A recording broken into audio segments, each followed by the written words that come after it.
চাকরিহারাদের হয়ে শীর্ষ আদালতে মধ্যশিক্ষা পর্ষদ। সুপ্রিম কোর্টের দ্বারস্থ মধ্যশিক্ষা পর্ষদ এসএসসির 25,752 জনের চাকরি বাতিল এবং সেই মামলায় প্রধান বিচারপতি ডিভিশন বেঞ্চের রায়ের মডিফিকেশন চাইল বোর্ড। আপনারা জানেন মুখ্যমন্ত্রী মমতা বন্দ্যোপাধ্যায় তিনি কিছুক্ষণ আগেই চাকরিহারাদের সঙ্গে বৈঠক করলেন এবং সেখানে আইনি প্রক্রিয়া এগোনোর কথা জানিয়েছেন। এবার এসএসসির 26,000 চাকরি বাতিল মামলায় সুপ্রিম কোর্টে নতুন করে আবেদন করল মধ্যশিক্ষা পর্ষদ। প্রধান বিচারপতি সঞ্জীব খান্নার বেঞ্চে রায়ের মডিফিকেশন চাইল বোর্ড। যতদিন না নতুন নিয়োগ প্রক্রিয়া সম্পন্ন হচ্ছে যোগ্যদের চাকরির ফল রাখার আবেদন বোর্ডের।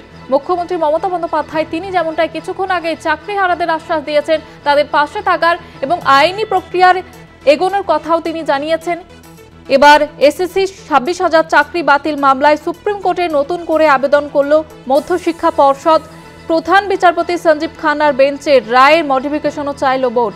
যতদিন না নতুন নিয়োগ প্রক্রিয়া সম্পন্ন হচ্ছে যোগ্যদের চাকরির ফল রাখার আবেদন বোর্ডের।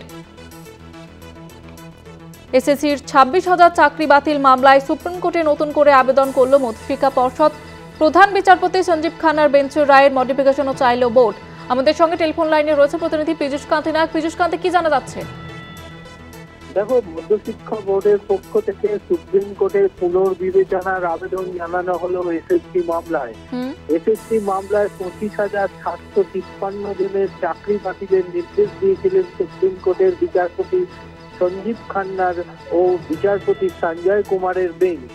এরপর থেকেই রাজ্যে যোগ্য এবং অযোগ্যদের তালিকা ভাগ না করেই এই রায়ের ফলে প্রায় 25,753 জনের চাকরি বাতিল হয়। পাশাপাশি অযোগ্যদের চাকরি ফেরত নির্দেশ জারি, বেতন ফেরতের নির্দেশ জারিও করেছিল সুপ্রিম কোর্ট।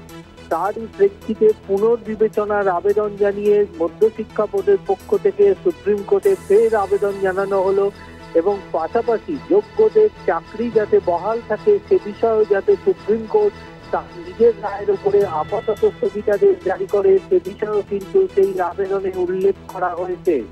সুপ্রিম কোর্টের এই পুনর্বিবেচনার আবেদন কিন্তু যথেষ্ট তাৎপর্যপূর্ণ হয়ে দাঁড়ালো। তার কারণ যে সমস্ত 25,753 জন যে চাকরি হারা তাদের কাছ থেকে সুপ্রিম কোর্টের যোগ্যদের তালিকা জমা পড়ার সম্ভাবনা রয়েছে বলে আইনজ্ঞ মহল মনে করছে।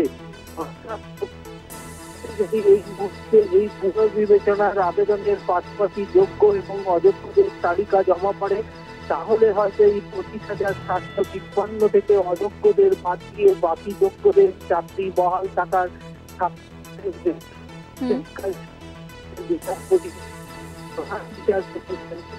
বিচারপতি সঞ্জয় কুমার বেঞ্চে নির্দেশ দিতে পারেন এমনটাই মনে হচ্ছে, এমনটাই মনে করছে আইনজ্ঞ মহল।